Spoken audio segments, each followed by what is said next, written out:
Hello guys, সবাইকে স্বাগত জানাই আর একটা ব্র্যান্ড নিউ মিনি ব্লগে। এখন আছি বনগাঁ। তো বনগাঁ থেকে যাব আমি হাবড়া।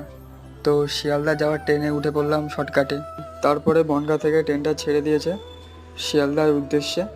তারপরে আমি গেটে দাঁড়িয়ে একটু ভিডিও বানাচ্ছিলাম।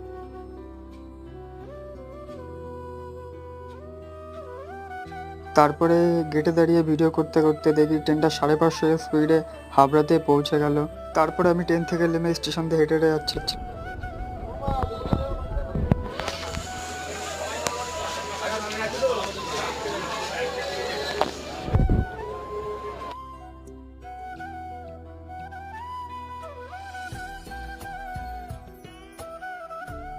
তারপরে আমি সাইডে ঢুকে ইউনিফর্ম পরে নিচ্ছিলাম। এখানে আমি স্টাইল মেরে একটু ড্রেসটা পরে নিলাম। তারপরে আমি ইউনিফর্ম পরে পুরো রেডি হয়ে নিলাম। আজকের মতো মিনি ব্লগটা এই পর্যন্ত। ভালো লাগলে একটা লাইক করো।